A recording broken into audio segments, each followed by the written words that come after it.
The Justice Department does not want to disclose the affidavit that justified the warrant to raid Trump's home. But don't worry, you can trust the government. Liz Cheney lost her primary election in Wyoming, shocking ones of people. Paper is the traditional gift for a first anniversary. Word on the street is Afghan terrorists sent a framed map of the Kabul airport to President Biden to celebrate the time he gave them a whole country. Aw. And Ian Weeks is here, that voice you just heard. He's a chicken-owning, worship-leading, non-politician running for office. What a wacko. All this and more on The Bee Weekly. Babylon Bee friends, we have some big news for you. If you read the Babylon Bee Guide to Wokeness last year and you said, hey, there's only one book in this series, that sucks, do we have the book for you? The second book in the series, the Babylon Bee Guide to Democracy.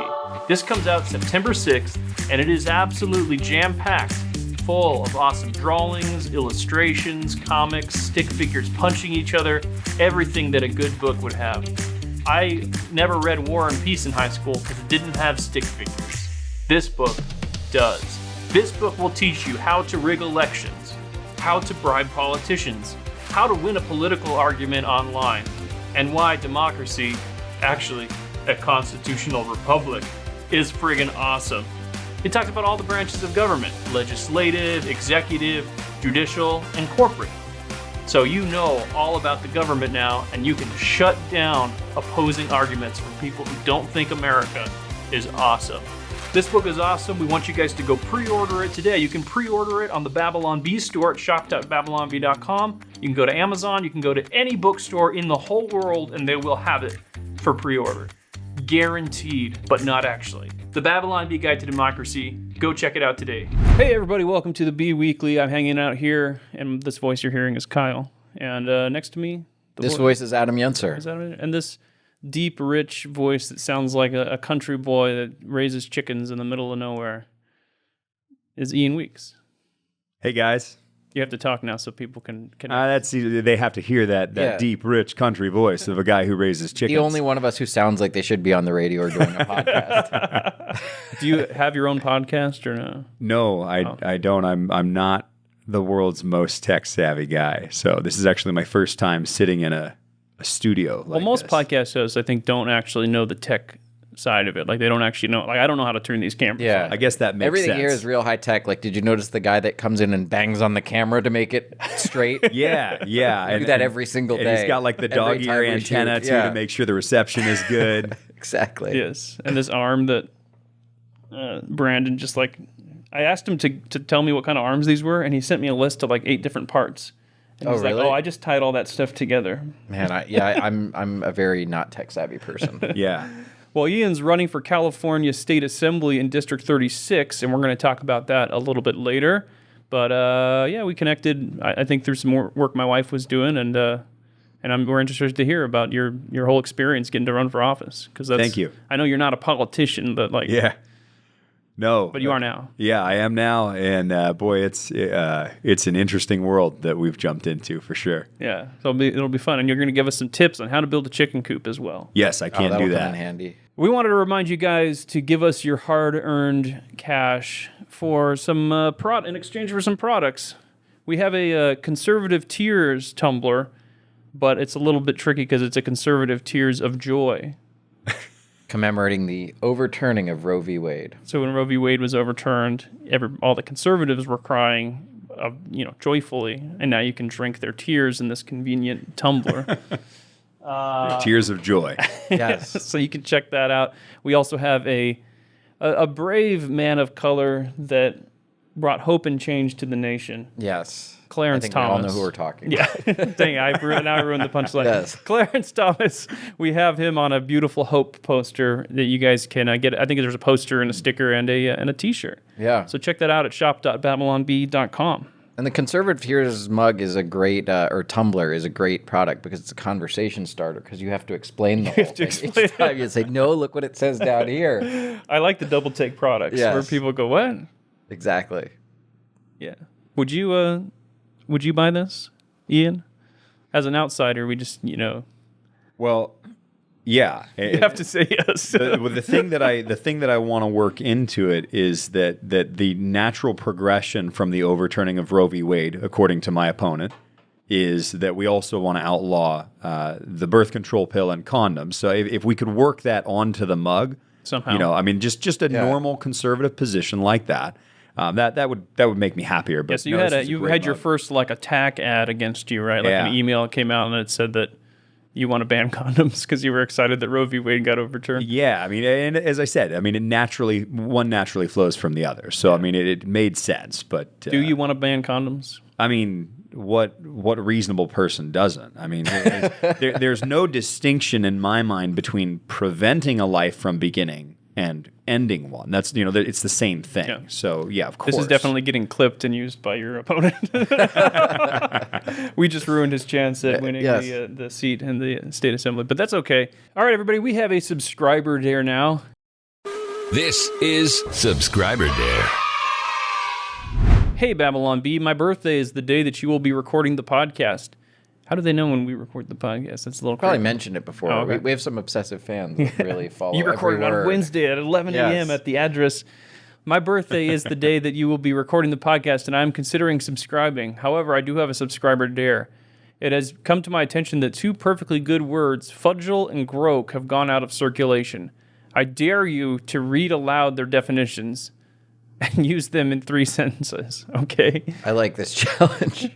Fudgel is defined as to pretend to work when in reality one is not doing anything. So can we work this into a sentence? Adam is at work and he's fudgeling by playing Snake IO on his laptop instead of working.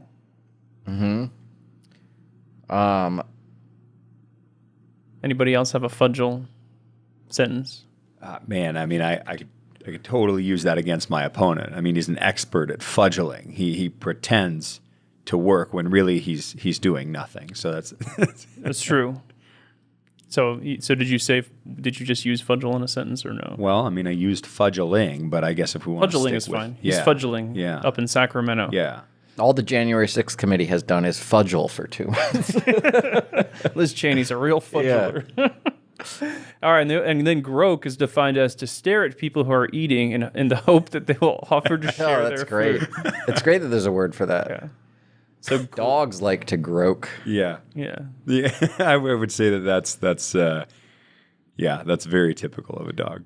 When me and my wife order takeout, she will get like the meal with the fries and everything, and I'll just get the burger, and then I will groak her. I will groak my wife. So that she will share her fries with me. Why don't you just order some fries? I feel like I don't want them. You try to tell yourself that you're going to make a healthy choice. Fine, I'm just going to have the protein style. Yeah. When you're eating in public, have you ever caught another man groaking your wife? Often. All right, this subscriber dare goes on. It says, I would like to point out that this week there will be the 18th Sizzler Fact. I would also be pleased if you reinstitute a segment where Kyle reads a Guinness World Record. While you're reading this, what happened to your laugh track, a.k.a. Patrick? Satisfy my demands, and I will give you unmoronic morons my money. Patrick died.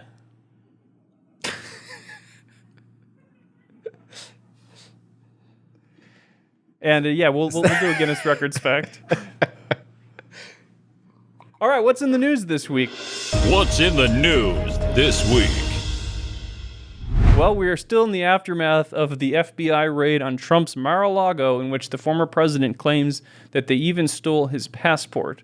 This was, of course, the biggest story of the week, and it's just been going bananas over the Didn't he say he had 3 passports that were stolen? Yeah, because I think as a president, you get like a diplomatic passport. And then he said one of them was expired. He's just got... Everyone says he has the most passports. Everyone says so. I have the most passports of anyone. That's probably why they raided him, because they considered him a flight risk. He's got all these passports, and he's going to flee the country. Yeah. Well, very dangerous. Well, he's got to go to Eastern Europe to go wife shopping every now and then. So he's probably got a lot of... The weird thing is that originally when he was like, they took my passports. Yeah. All the news reporters were like, no, they didn't. He's lying. And then like a few hours later, the FBI was like, yes, we took his passports, but we gave them back. Yeah. So, that's good. This whole FBI raid has been the craziest thing. It's crazy to me. There hasn't been this big of a news story in a while. It feels since the conservative tears news story. But we'll see what happens with it. Mm-hmm. And then Liz Cheney got voted out in the Wyoming primaries in a landslide with 80% of the vote counted before midnight. Her opponent Hagerman was leading Cheney by more than 32 points. Sad. Yeah, I think everyone saw this coming. Was she still hopeful that she was? I don't even know what her goal was at this point. Yeah, I don't understand. She must have seen it coming. What I heard is that she said that she could have easily won had she been willing to sort of sell her soul and so be sell supportive your soul and of support Trump. Yeah. Yeah, but it's weird. If there's one thing the Cheneys are known for, it's having souls. Absolutely true. Highly morally principled. Yes. She just, I don't know anything about Liz Cheney. I have no strong feelings about her one way or the other. But I did see when you watch the hearings, it's like the lecture type look. I was like, I don't. The thing is, I don't like her, her allying herself with the Democrats and all this January 6th investigation, but I honestly don't know a whole lot about her record beyond that. Yeah. Well, do you want to read this story, Ian? This is this about was a crazy Salman thing. Rushdie. Yeah. So, sure, yeah. Salman Rushdie was stabbed multiple times before speaking at an event in New York. So he had this fatwa on him, right? Yeah. So basically, he had an Iranian fatwa on him with a bounty of $3 million on his head after writing a novel called The Satanic Verses in 1988. In case anyone is unaware, writing anything negative about Islam can be moderately dangerous. Vice is reporting that That's why we never make fun of Muslims. No. And I mean, what could you possibly make fun of them for? Yeah, not that there's any precedent for that. To make fun of. Yeah. So apparently Vice is reporting that the man who stabbed Salman had direct contact with the Iranian Revolutionary Guard. Word is he's off the ventilator now, but expected to lose an eye. He has severed nerves in his arm and was stabbed in the liver. But he is alert and... as we appreciate here at the Babylon Bee, telling jokes. So that's good. I love that line. He is alert and telling jokes. He's alert and telling jokes. It's like a standard medical thing. He's in the telling jokes phase of his recovery. Yeah, he's in good spirits. Yeah, the only thing I can think of is that Curb Your Enthusiasm season where Larry David has a fatwa out on him. Mm-hmm. I guess these fatwas take a long time because he wrote this book back in 1988 and they work slow. They've stayed mad at him. That's dedication. That is dedicated. It is, yes. A dedicated fatwa. Has anyone here read the Satanic Verses? No, I don't even know what it is. It's I don't know. I know it's a novel that has something to do with some certain verses in the Quran. Oh, okay. But I don't know the story of it myself. I've never read it. Okay. Well, it was written 32 years ago, so I don't think we were all. I only read 32 books or 34 written in the last year. 34. So. Only 12% of Americans believe the Inflation Reduction Act will reduce inflation, according to polling from The Economist and YouGov. And 40% believe it will make inflation worse. And only 25% of Democrats say that it will reduce inflation. But at least it will hire lots of new IRS agents. Yeah, that's what we need. 87,000 new IRS agents.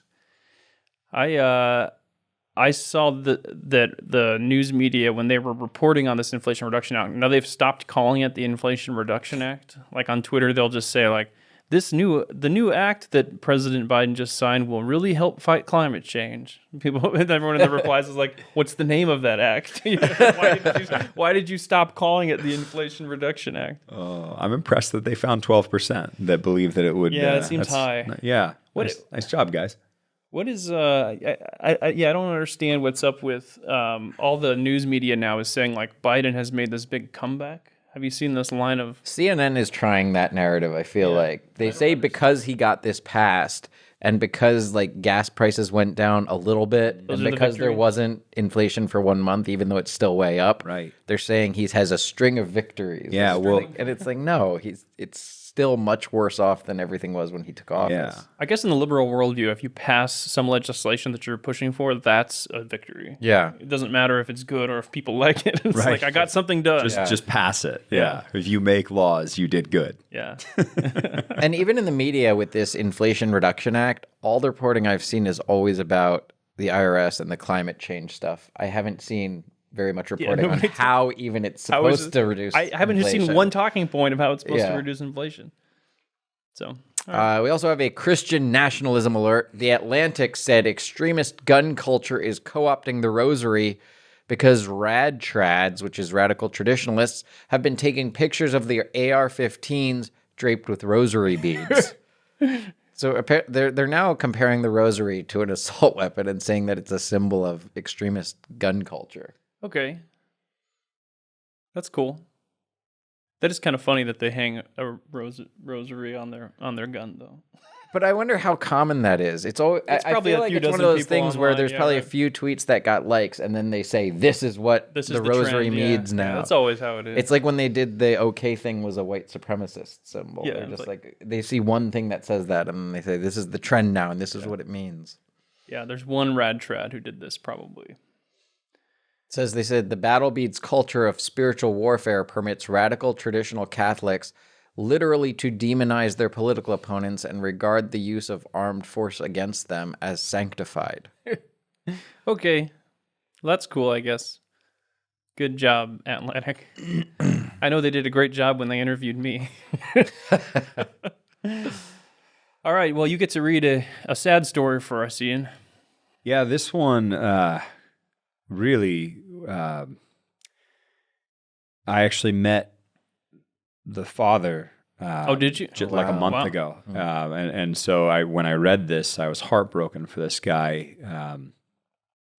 So for the listeners, the brother of a Marine killed in Biden's Afghanistan withdrawal commits suicide at Memorial for Fallen Service Member, and this young man's name is Dakota Halverson. He was 28 years old. He's the brother of 20-year-old Lance Corporal Kareem Nakui from Norco, who died in the attack on the Kabul airport.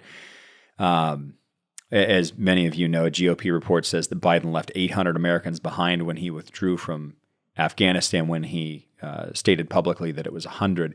But back to the more important part of the story, I mean, again, I met this young man's father, and I will say that I was blown away. This man's a believer, and he really articulated that he knows where his son is, and that God has given him the peace that surpasses all understanding. Obviously, heartbreaking to hear that now he's lost another son, and if anyone can handle it with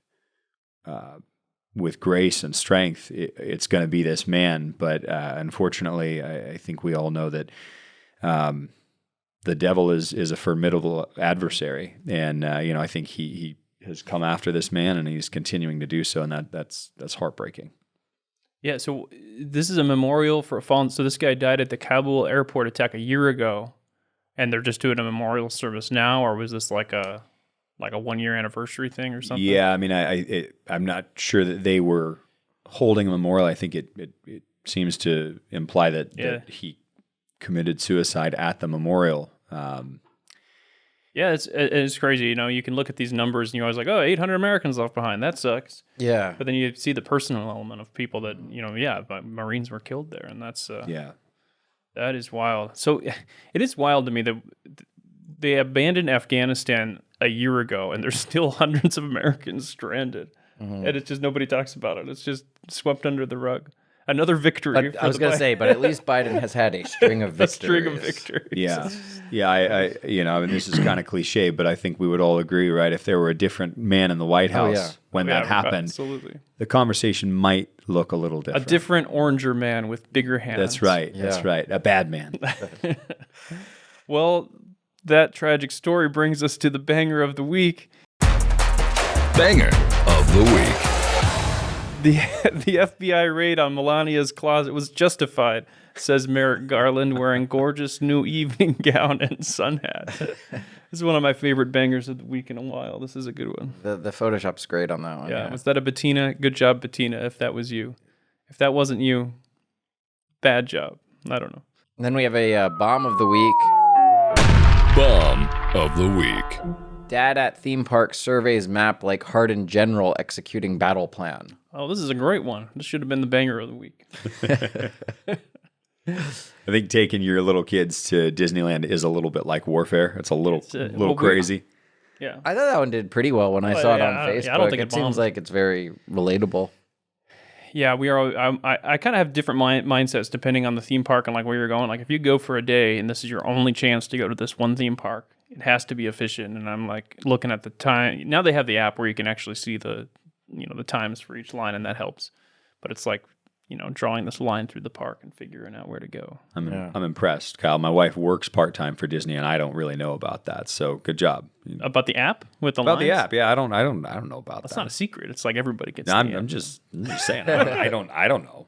It's not a trick. It's just an app. Treasure in Heaven is great, but it's not going to buy you a tank of gas. So let's take a moment to briefly review the current state of our economy and the global effect the war between Russia and Ukraine has had. We're in for a tough year here, and Biden's printing and spending could be catastrophic for the US dollar and the market. That's why a growing number of financial analysts are recommending you diversify with gold and silver now. And the only company we recommend is Allegiance Gold. Our friends at Allegiance Gold can help you protect your IRA or 401k with physical gold and silver and have it delivered securely right to your door. The team at Allegiance Gold takes the time to educate their clients on the importance of having a financial portfolio that's diversified with gold and silver. Allegiance Gold has been one of the top precious metals firms in the nation for their commitment to protecting your hard-earned savings. They have an A+ from the Better Business Bureau, a 5-star rating with TrustLink, and they're AAA rated with the Business Consumer Alliance. If you act now by calling them and you mention Babylon Bee, they'll even give you $500 of free silver on a qualified purchase. Call 844-790-9191 to get this exclusive offer. Or you can visit allegiancegold.com/B. That's B-E-E. Call 844-790-9191. That's 844-790-9191. Or visit allegiancegold.com/BEE. All right, well, now it's time for everybody's favorite segment, Sizzler Facts. 63 weeks ago. Is that right? 63? Mm-hmm. This has been going on a while. 63 weeks ago, we debuted a new feature to the podcast called Sizzler Facts, which was met with resounding praise and even nominated for a few podcast segment awards. Today on Sizzler Facts, we're taking a slightly different approach and presenting a Sizzler mystery. I want a sound effect for Dun, Sizzler dun, mystery. dun. Sizzler Mysteries. Here is the Sizzler mystery. Kerry A. Cramp became CEO of Sizzler in 2008, where he spearheaded the brand's post-recession modernization effort and basically took Sizzler to new heights. In the early days of Cramp's leadership, his employees said he always had a sparkle in his eye and a sizzle in his soul. Cramp knew how to hold to tradition, yet also keep with the times. Fast forward to May of 2019, and here's where things start to get really crazy. Cramp was ousted from his executive position and purportedly replaced with Sizzler chairman Theodore Perkins. Ever since that announcement, nobody has seen or heard from Kerry Cramp. What? Perkins' LinkedIn profile consisted solely of links to hastily constructed GeoCities websites, leading experts to believe that Perkins doesn't actually exist, and the powers that be just needed a convenient name to make it seem like there was a legitimate transfer of Sizzler power. Perkins' LinkedIn page was deleted as soon as questions started arising, but none of that explains where Kerry Cramp is and why they needed him gone. It gets even stranger, though. If you do a Google search for Sizzler CEO, it will show Cramp as the current CEO, as if he never even left at all. I don't know how much of what I just read was a real mystery and how much of it was made up by whatever producer was writing that. Everything on Sizzler Facts is true. But has this guy actually disappeared? That is correct. And it's not in the news or anything? I feel like if the CEO of a company like that disappeared, it would be in the news. They don't want you to know about it. It's one of those stories that the mainstream media just doesn't cover. Interesting. This has been Sizzler Mysteries. Now a word from our sponsor, BetterHelp. Hey everyone, here at the Babylon Bee, we want to encourage our listeners to take care of their mental health. That means maybe you don't spend so much time just doom scrolling on Twitter and reading all the news. How well would you take care of your car if you had to keep the same one your entire life? That's how your brain works. How we care for our minds affects how we experience life. So it's important to invest time and care into keeping them healthy. There's plenty of ways to support a healthy brain, like, learn a new language, play a video game, take some power naps. There's also BetterHelp, online therapy. Anytime you're going through a tough time, it's good to find a Christian brother or sister, find a pastor and talk to him about what you're going through. You can also try BetterHelp online therapy. BetterHelp is online therapy that offers video, phone, and even live chat-only therapy sessions. It's much more affordable than in-person therapy, and you can be matched with a therapist in under 48 hours. Our listeners get 10% off their first month at betterhelp.com/BabylonB. That's betterhelp.com/BabylonB. Now, if you want to know where B Radio is, it's on its own podcast feed now. So go subscribe to B Radio and all your favorite podcast platforms if you want to keep hearing Babylon B stories in that soothing voice of Austin Robertson's. And we wish Austin Robertson the best of luck with B Radio. And, maybe we'll play some clips here from time to time. But it's on a separate feed now, so go check that out. But we did keep an even funnier segment on the podcast, which is Weekly News with Adam Yenser. And here we go. It's time for the Weekly News with Adam Yenser. Donald Trump claims that the FBI stole 3 of his passports during their raid on Mar-a-Lago. A furious Trump said, "I need those passports to visit wherever Melania is from." He added that one of the passports is expired and comes from, quote, 3 wives ago.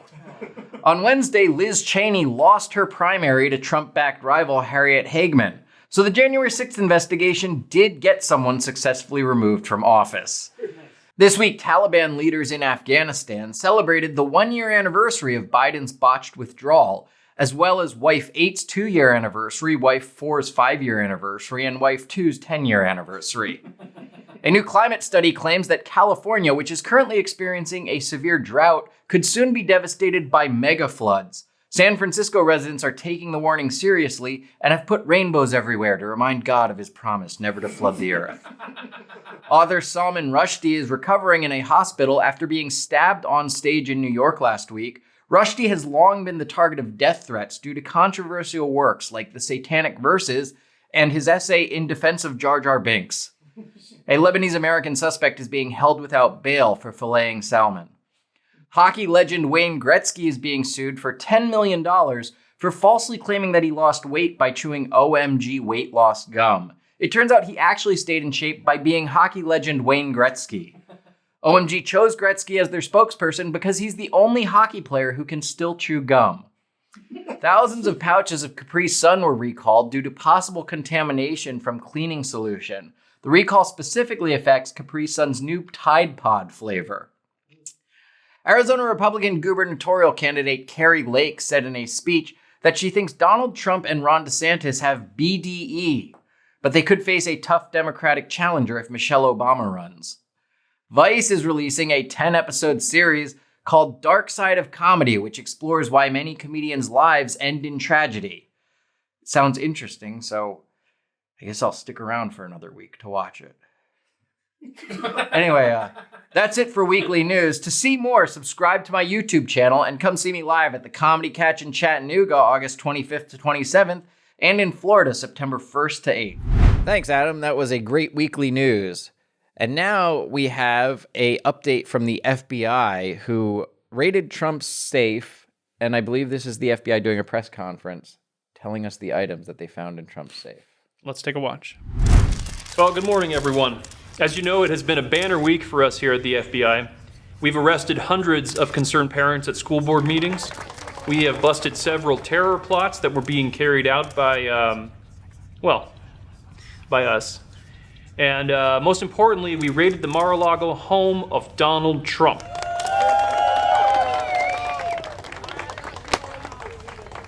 So, of course, the purpose of this press conference will be to reveal the items from Trump's safe that we have recovered. And Agent Skolder here will be demonstrating, showing to us the first of the items.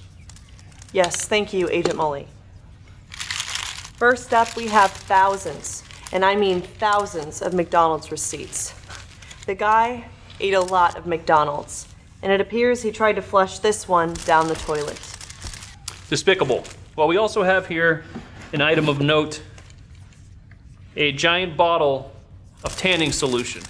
Unclear what it was used for.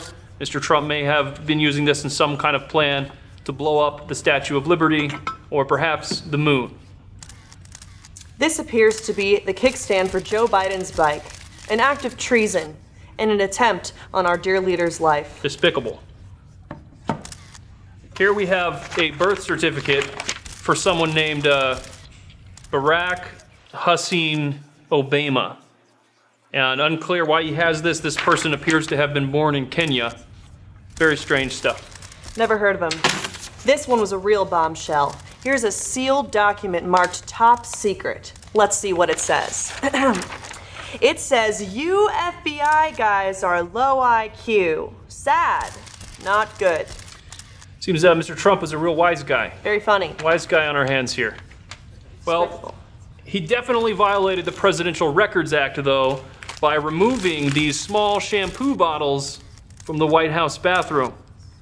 Why does he even need those? He has them in unlimited supply. Dude owns a hotel, and he still takes these. Despicable. Despicable. Not only that, but he seems to have never returned this casserole dish to Mike Pence. Mother is not gonna like that. No.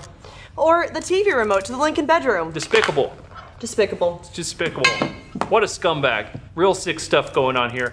Well, we also have some highly classified material. Trump may have violated the Espionage Act. He removed the top secret copy of Firefly Season 2 from the White House. World's best president mug. Still smells like Diet Coke. Just real sickening. But here we have a VHS copy of Home Alone 2 Lost in New York. A disappointing film when compared to the genius and charm of the original. All the sequel could really do is repeat the same tired tropes from Chris Columbus's 1990 masterpiece. Well, of course, it's a given that it can't hold a candle to the first film. I think the sequel isn't without its charms, and at least we can agree that it's better than the third film, whose protagonists lack the wit, spunk, and childlike wonder of Macaulay Culkin. I am right there with you, Agent Mully. The less we say about the third film, the better. I guess you could say we could best leave that film home alone.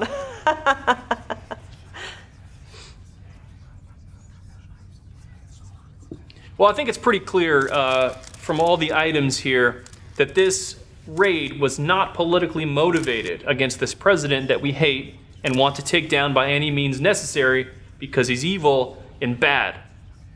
There will be no questions, unless one of you reporters wants to get their home raided. Anyone? I didn't think so.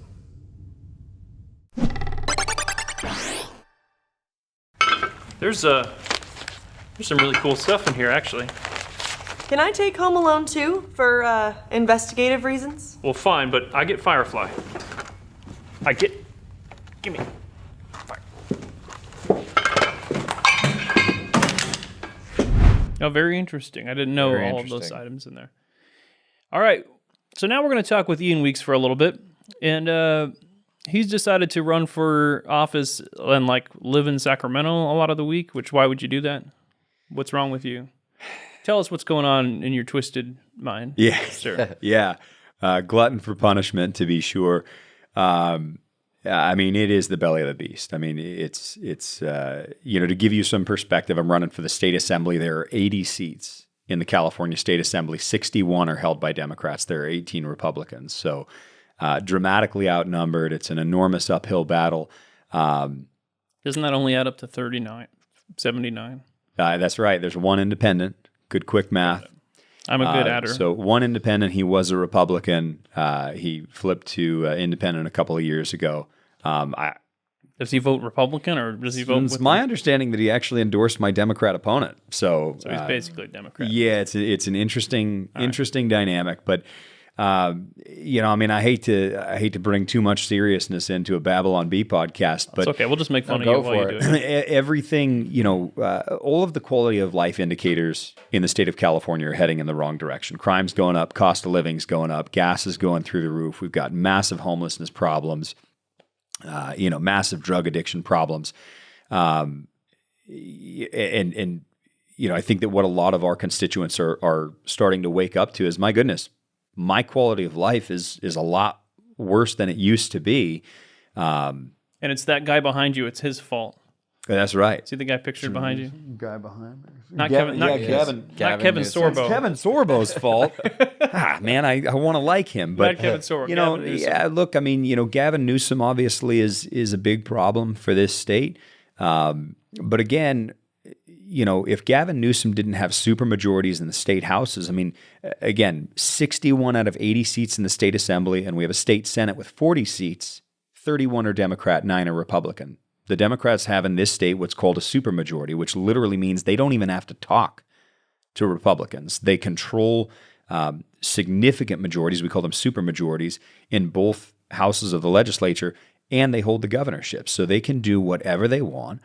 You know, obviously one of the things that I have reminded people is that the definition of insanity is doing the same thing over and over again and expecting a different result. We keep electing the same people, and our our challenge to California voters is, look, if you think things are going well, I guess keep voting the way you always have.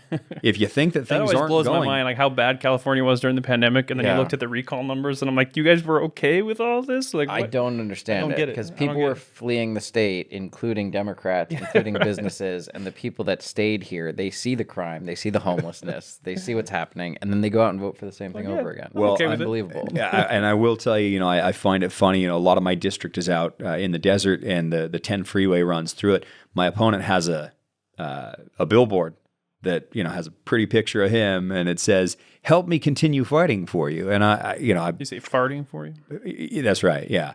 You know, and Good one. He told you he'd made jokes in your serious talk. That's what it sounded so like. He said. yeah, I mean, I'm tempted. I'm seeking clarification here. Fighting. I'm tempted to put a billboard behind it that, you know, indicates crime's up, cost of living's up, gas is up, homelessness, drug abuse. How exactly are you fighting for us, right? You know, or maybe, you know, a pretty picture of me that says, "Help me actually fight for you." I mean, it's remarkable, but one of the things that Was I'm it learning. pretty? Was the picture pretty? Is he a good looking guy? I mean, he's a regular looking guy, you know. And by all comment accounts, on He was saying the picture of him would be pretty. Yeah. Well, first he said his Yeah. opponent had a pretty picture. yeah. Well, Photoshop is real, and so we can make it work for me regardless. Okay. But you know, I mean, I am learning, as you mentioned earlier in the podcast. You know, I'm new to politics. I kind of had a sense of what to expect, but I am learning very, very quickly that these folks have no problem just saying things. You know, we were joking earlier about the fact that because I came out in support of the overturning of Roe v. Wade, and my actual position on it was, as someone who's running for the state legislature, I welcome the opportunity for this to be returned to state legislatures to be decided by the voters of the individual states. They took that and ran with it and said, not only am I pro-life, but I actually want to take away people's right to birth control and even condoms.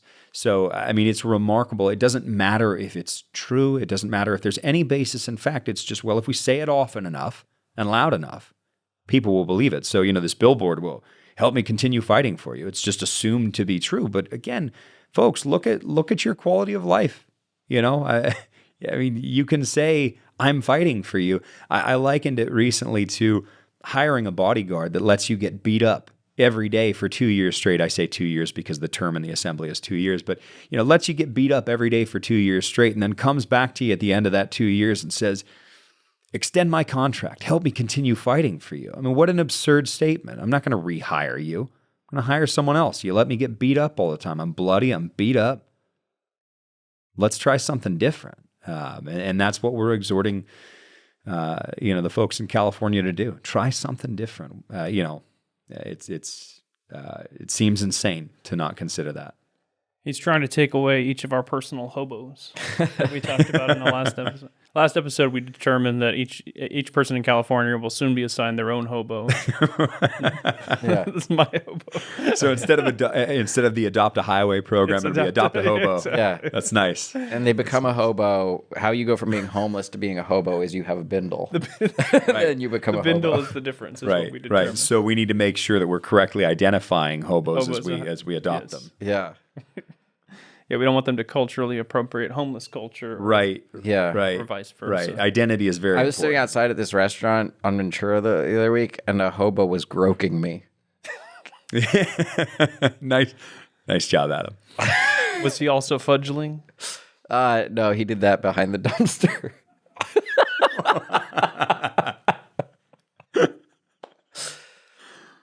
But anyway, what do you think we can actually do to address some of these problems in California? Things like homelessness and the crime rate. What policies or issues do you think we could do to change that? Well, and you talk about how bleak it is in the assembly.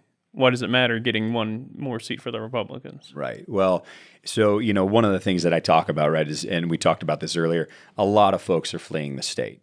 And I completely understand that. I don't blame anybody for leaving. But at some point, somebody's got to stand up and fight for our values. And so, the short answer to your question is, I don't, this isn't going to change overnight. We've been losing this state for decades. It's not going to change tomorrow. But the surest way to lose a fight is to not get up again. And in my view, we got to get up. We got to fight back. We have to advocate for our values. We have to let people meet us and hear from us and learn that we're not we're not the caricature that our opponents say we are. The question is, do you really think California can be saved? And again, as I said, the surest way to make that, make it a fact that it can't be is to do nothing. We've been doing nothing for long enough. Somebody's got to stand and fight. And I've said numerous times, my life would be much easier if I didn't do this. I am not a politician. I've been a certified financial planner for nearly 2 decades. As you said, I'm a chicken farmer. I'm a worship leader at my church. I got a lot of other things going on in my life. I had a great life before I was called and asked to run for this office. It really truly is a lot of personal sacrifice, but it's important. It's important. There are people that are suffering right now that don't have an advocate, that don't have a voice in this state. And if it's got to be me, then I'm willing to do that.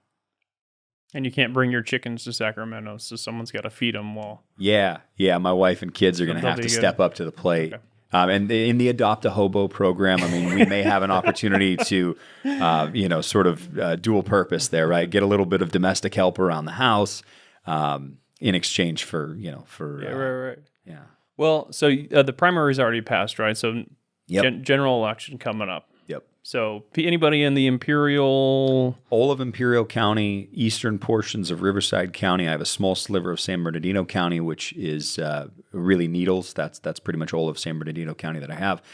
I do want to remind folks that at the end of the day, a California state legislator is a California state legislator. So if you don't live in my district, you may not be able to directly vote for me, but you can absolutely help make sure that other people do by donating to the campaign. IanWeeksForAssembly.com. You can go check it out. I've had folks, I know a guy that used to live here in Southern California, moved to Indiana, sent a campaign contribution because he knows that it's important. What we're doing matters. So anybody can support what I'm doing. And ultimately, if you want somebody who's going to vote your values up in Sacramento, support the campaign. We're fighting a real David and Goliath fight here, and I'm willing to stick my own neck personally on the chopping block. I would say I'm going to make that like sacrifice. A real chicken farmer. Right? I'm willing to go up and do that. Get beheaded and feathered and stuff. Well, I just last night it came to my attention that, I totally got tarred and feathered. They put out this supposedly objective public opinion survey that was just a total hit piece on me, and had all kinds of I'm basically this crazy radical extremist. That's what they do. They're going to tar and feather. Well, that means you got a shot, because they don't do that unless they're a little scared. Yeah, I hope so. Usually they usually just ignore the other candidate if he's got no shot. So yeah. Hopefully it's a good sign. All right, cool. Well, check it out. Vote for Ian Weeks if you're in the district. If you're not, vote for anybody named Ian on the ballot. I'm sure they're a good guy. Hey, do you like Jesus and beer? Then you and your family need to come to the Fight, Laugh, Feast conference in Knoxville, Tennessee on October 6th through 8th. The topic of this conference is lies, propaganda, storytelling, and the serrated edge. Satan is the father of lies, and the mother of those lies is a government that has rejected God. Christians haven't been reading their Bibles, so we as a society are more susceptible than ever to Satan and his lies. So join us October 6th through 8th as we fight, laugh, and feast with beer and psalms, our amazing lineup of speakers including Pastor Doug Wilson, George Gilder, and Pastor Toby Sumter of the Cross Politics Show, and more. And there's even stuff for the kids like jumpy castles, and accidental infant baptisms? Oops. Sign up to attend with you and yours, or become a vendor at fightlaughfeast.com. Fightlaughfeast.com. Fightlaughfeast.com. Well, now we're going to talk to Eric D. July, who created the Rippaverse. Rippaverse. No, I'm going to go with Rippaverse. Rippaverse. I think he does rap also, but he that's why I got mixed up. He started the Rippaverse, and basically he started a GoFundMe to fund making non-woke comics. They don't have a political message. They're just not leaning into the wokeism. Yeah, the villain is not. It's not Inflation Man versus. It's like the good old-fashioned comic book characters that people grew up with and loved. And so he started this GoFundMe with a goal of, I think, a few $1,000s, and he raised over $1 million. What is it? Yeah, 3 it's million like or something millions. like I think that it's 3 that he million or raised. so, yeah. So there's a lot of interest in this, and we had a great time talking to him. And now for another interview on The Bee Weekly. All right, well, thanks for coming on, Eric. I appreciate you having me. Yeah, man, it's the month of August, so we figured it'd be a great day to have on July. Thanks for laughing. I appreciate that. So what the heck? How do you get into this crazy world of writing comics and drawing comics that are good and not woke?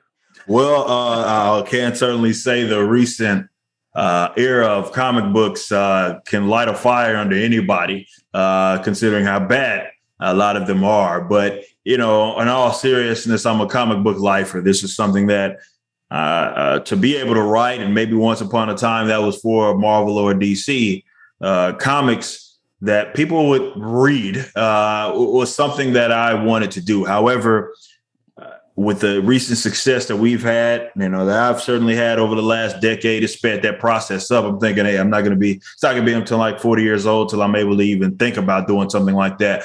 And the success that I've seen just accelerated everything. And it felt like a fantastic time to do it, as comic book media and just the books in general got so bad. And it was the rising demand for it. And I just figured, hey, it's what better time than now to take this risk. And thankfully, the supporters certainly reassured me that it was a good decision to make. You had crazy success with this GoFundMe that you started to fund the Rippaverse, right? I wanted to take the transparency that we saw from things like the Kickstarters, the Indiegogos, but, because we had the startup cost, I figured, why don't we just have it be more of a traditional pre-order while having the transparency of that, so people can see how many people bought what item, and all the campaign items. But everything was already paid for, like right now, we're waiting for like our second batch of books before we start the fulfillment, because everything was already done by the time I'd ever asked for a dime for anybody. So I loved that about it. I mean, even in comic books, the whole crowdfunding element allowed people to skip the line, right? They didn't have to go through some distributor or publisher in order to get this stuff out. They could have it funded. So I always liked that idea of it, because that element of transparency, people could know who was writing the books, what the status was, when it was going to get fulfilled, all of that. And I was like, you know what, that's a cool idea. And I think that's the way of the future. Why don't we take that, make it tailor-made for us, and instead of housing it on their platform and they're taking 7 to 10% or whatever it is that they take, I keep all of that. And I'll pay for someone to build the website myself. So that was another creative thing that was just as much important as getting the product out itself. Was we were housing our own kind of stores that was unique to what it is that we wanted. And my guys, they did a phenomenal job of making that come to life. Oh, great. Nice. So we wanted to get your reaction to some actual woke comic frames. Okay. All right, so this is from Harley Quinn, and we have I saw this one. I don't know who is this guy with Harley Quinn. I don't. Do you know who that character is? That's Lucius Fox. It's Luke Fox. Okay. His son. Okay, so he says, "See, you can shoot Joker in the face, but it's much harder to shoot issues like homophobia or systemic racism." All right, so Luke Fox, which is who's in this frame, he plays. He is again the son of Lucius. But also he's known as his character named Batwing, right? Just basically Batman, but black, I guess, or whatever. And he kind of does his own thing. He has, has his own technology and stuff or whatever. And for him to say that is weird by itself. But, he's got his arm wrapped around Harley Quinn. It goes to show like this Harley Quinn would have shot this dude in the face. Like if it was Harley Quinn of old, like this isn't a conversation that Harley Quinn just historically would have with people. And it just goes to show like this is just a copy and paste of the ideology or whatever of the actual writer and the writers involved. And they just say, you know what, we're going to put what we feel onto these characters. And it just comes off as just terrible art. Well, it's funny that, that's what bugs you about it is it's being terrible art and that these characters don't make any sense to be having this conversation. Yep, exactly. It takes away from the story. It's always so heavy-handed. It's just an on-the-nose statement rather than anything that moves the plot along. And you like how they made it bold and everything, like homophobia or systemic racism. And her look, she looks like she's getting Me Too'd in the picture. She doesn't look like she wants to hear it.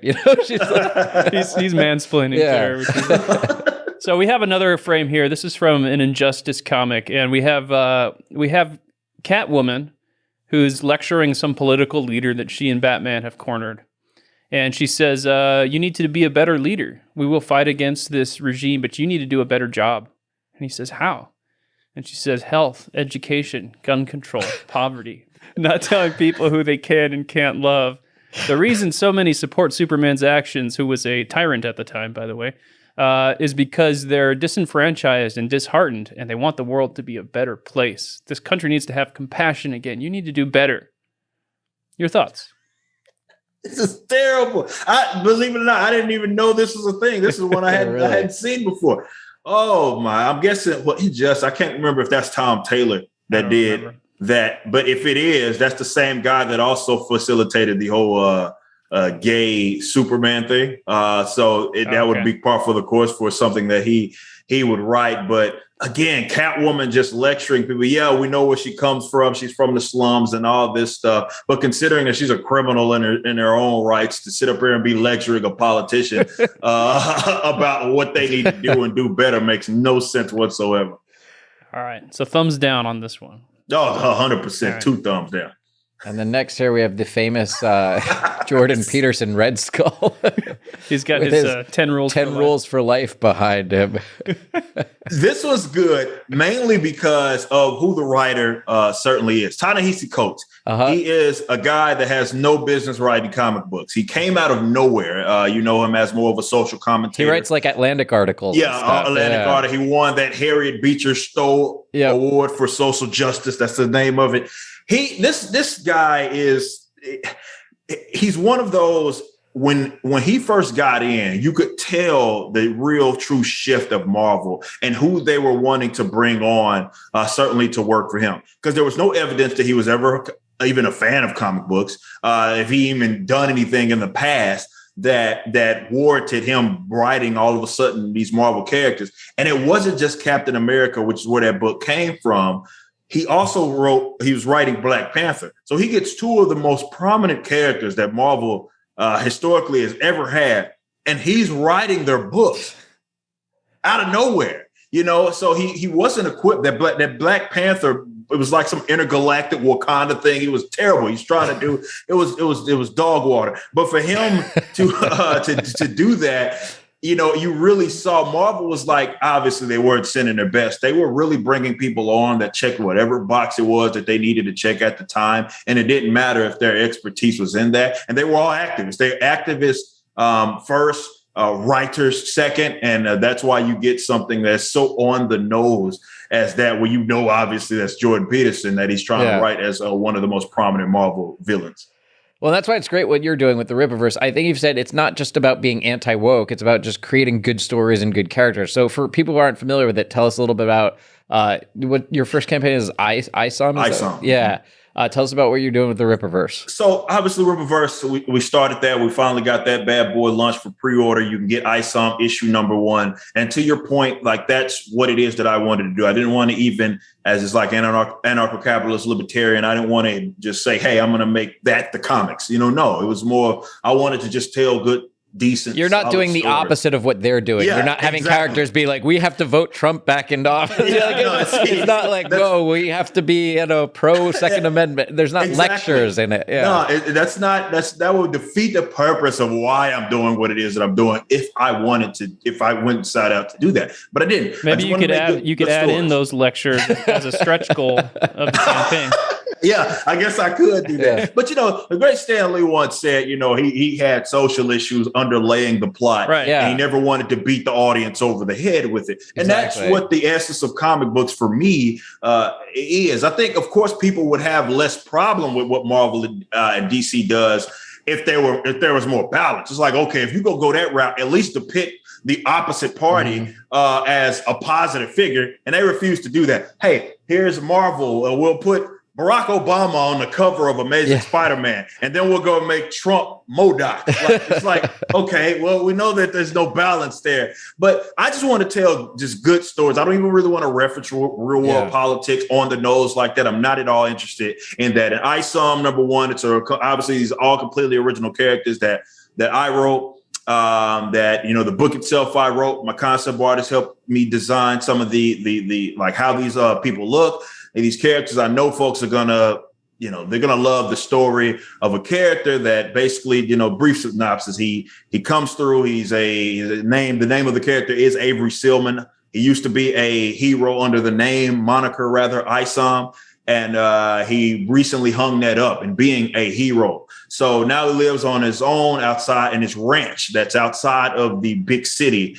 And he once got a call from his sister, who they had this old family friend that was interning for her at her company. She comes up missing. Last she heard, she was messing with this guy named Darren Fontano, who was an old friend of Avery. So she's like, hey, can you go see what's up? Just go visit him for me and see where she's at. She was interning for me. She's just come up missing. So that's where the story kind of takes place, is him going back to this city that he didn't like really being in. And he runs into all of these people having one of the longest days in his life. So just a comic book story. I'm writing this for people that are intrigued by these concepts. They get to see these characters like from the ground up. I know that Marvel and DC, I'm a fan of Batman, where do I start? And I gotta draw this like chart for you to follow. Like, oh yeah, good luck. No, you can't start at. You can start at number one, but not this number one, because that's a different Batman. That's alternative. You don't have to deal with any of that stuff with us. I like that aspect of it because I've gotten so confused with all the multiverse stuff. Yeah, it's like good luck trying to get in on this stuff if you're interested in, and that's part of our we call it our code of ethics that we have, that you can go visit Rippaverse.com and see some of that stuff where we talk exactly about that. Like, one of my points of emphasis was no multiverses, no time travel that'll erase events and stuff like that, because I want to make it easy for the reader or potential reader that may be into this stuff going into the future. I love that. No woke stuff and no multiverses. Do you have a rule about nobody who dies ever comes back to life?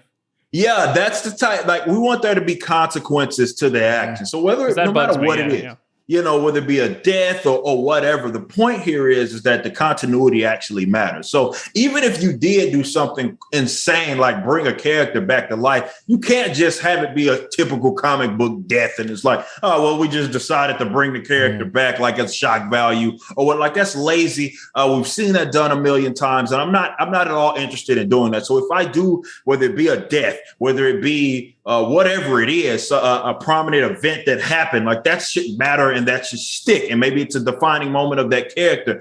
We don't want to erase that with like some just random event where it said, well, that character just no longer is that character anymore. Now he's somebody else. Like, that's just lazy. All right, awesome. Well, everyone go check out Rippaverse. It's blowing the doors off. And, if comics go woke, they go broke. Simple as that. So, there we go. Yeah, check it out and support it. Well, we're gonna ask our rapid fire 10 questions now. The 10 questions. Have you ever met Carmen? San Diego? No, he's a Christian. Well, he's dead now, but he was a Christian singer. No, never met. Okay, sad. Are you a Calvinist or Arminian? Calvinist. Okay. I'll go with that for the day. I'm feeling that. All right. You get to add one book to the Bible. What is it? Oh my. Daredevil. Catholic, for those of you guys that don't know Staunch, I know they're kind of moving away from some of that stuff. But man, there's some good stuff of him actually dealing with his faith. So the book of Daredevil, that's what we're at. Any specific arc or trade paperback you'd like? I would say just the entire. I mean, yeah, obviously he has. I mean, rest in peace. One of his prominent writers just passed not too long ago. I would say any, man. Like Daredevil. It seems that was one of the characters. Not to go on a tangent here. That Marvel at one point were very, hey, not anybody can just write Daredevil.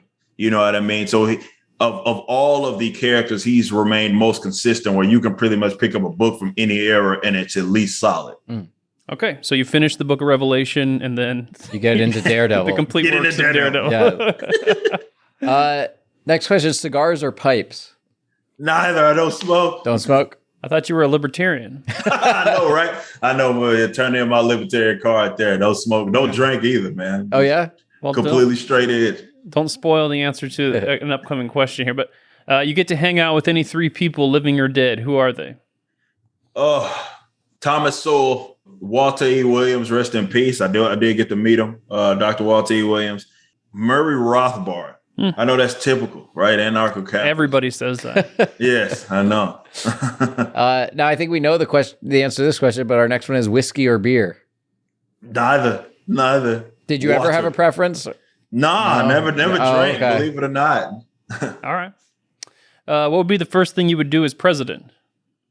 Abolish every agency that I possibly could. Okay. Nice. That's in my power to do so. Have you ever punched anyone or been punched?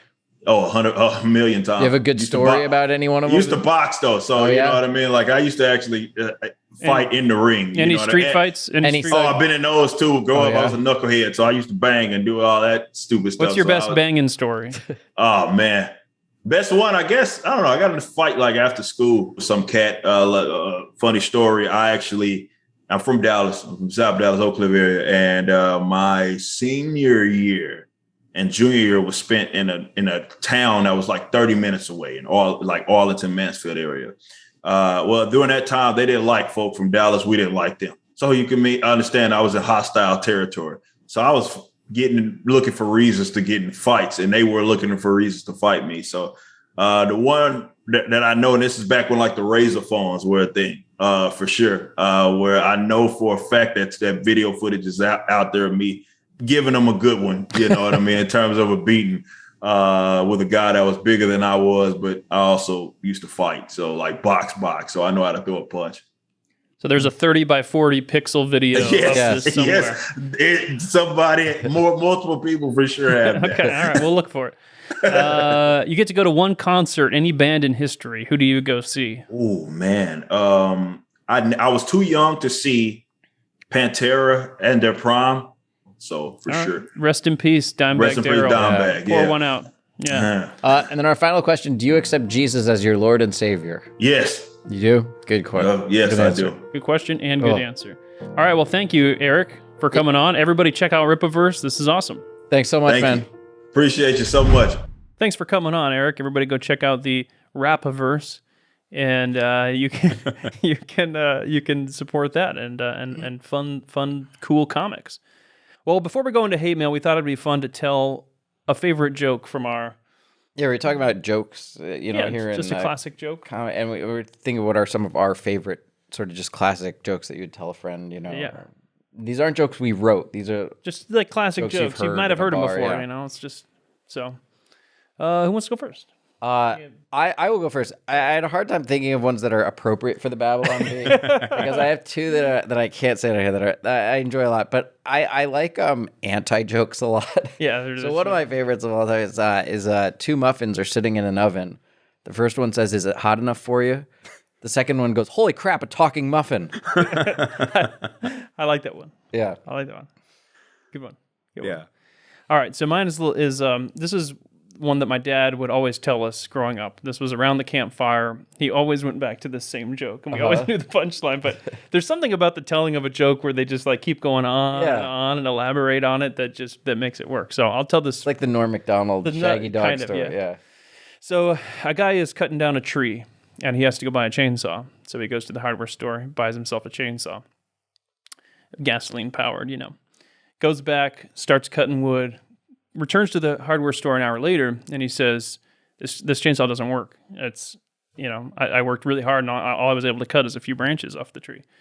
So the clerk kind of looks it over. He says, well, let me take it into the back, and I'll check it out. Takes it into the back. A few minutes later, he comes out, and he says, it works fine. Why don't you give it another shot? So the guy takes it home. Once again, about an hour later, he comes back. He says, I only cut like 4 branches. I don't know what you got to fix this. It doesn't work. So the salesman takes it into the back of the store. He comes back. He says, well, I looked it over again. It seems to be fine. I changed out the blade. I oiled it up a little. I made sure you have gas. So why don't you give it one more try? So the guy goes home. Sure enough, he comes back an hour later. And he says, I'm sorry. I got to return this. It's just, I can't get this to cut more than a few branches in an hour. And so the guy goes, well, I don't know what your problem is. It works fine. And he grabs the cord and it goes, and the guy goes, what's that noise?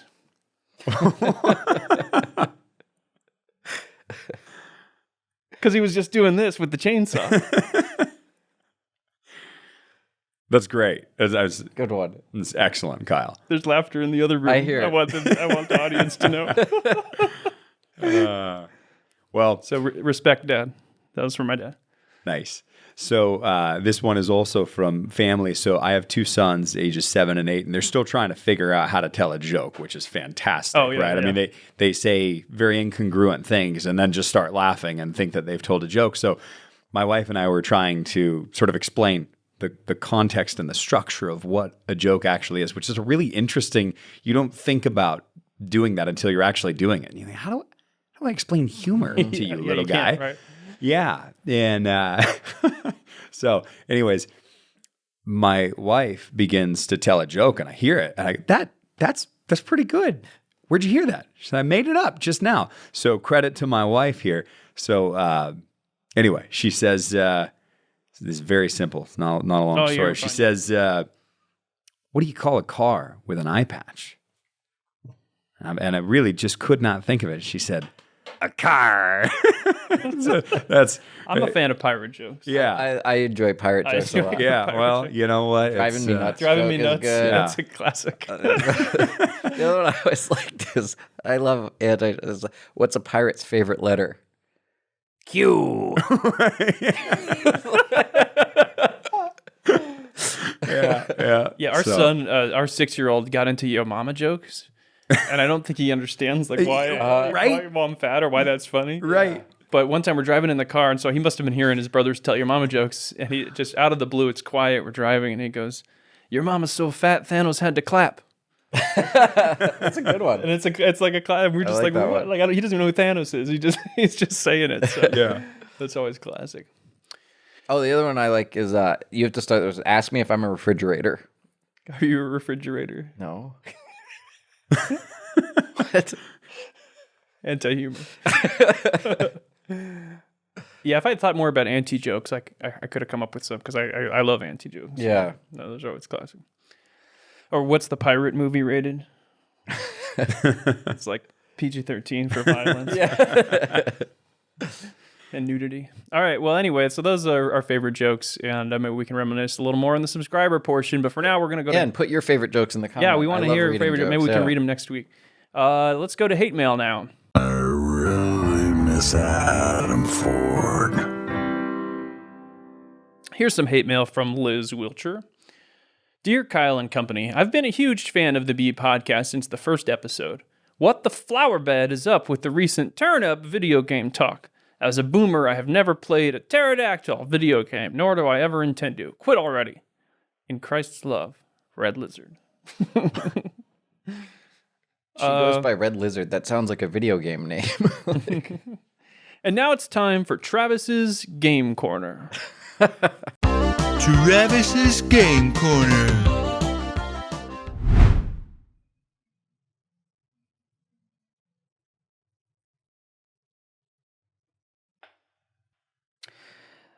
There's one thing that you need to understand about Sonic the Hedgehog, and that's the idea of blast processing. It made Sonic work, made everything faster. Is it just a fancy name? Yes. They just coded it a little differently. Could the Super Nintendo have made Sonic the Hedgehog 2? Yes. But blast processing. I think that's pretty interesting. What do you think, Adam? Sad. Oh, that was great, Travis. Thanks for bringing that to us. And we have some more hate mail now. This is from Reverend Dr. Jebediah Woke Kraka. He writes, so this is on Dan Coates' post. We had at Tho Bishop come to the Babylon Bee to talk about mullets and how libertarianism needs Christianity. And he wrote, oh, shocking, dominionist trash. I think he spelled dominionist wrong. I think he wrote Dominionist. Dominionist. So, yeah, all right. I don't even really know what dominionist means. Is that I don't like, know what it means in that context. I think either. it's like Christians taking over, like Christian nationalism or something. Oh, okay. I don't know why that's Christian nationalist trash, but go watch the Tho Bishop interview. Yeah. It was good. Well, thanks for watching, everyone. Stay tuned if you're a subscriber. We got a little more bonus content coming your way. Coming up next, for Babylon Bee subscribers. You get to go to one concert, any band in history. Who do you go see? I think I'd go see George Strait. Are you just saying that because you think that's what your base wants to hear? Are you pandering? That's exactly why. That's exactly why, because that's who I am. I was on the fence about this guy, but then he picked George Strait. You know Now what? I know he's he's all back. right. Yes. This has been another edition of the Bee Weekly from the dedicated team of certified fake news journalists you can trust here at the Babylon Bee. Reminding you that someone out there knows something about Carmen, and we're going to find them.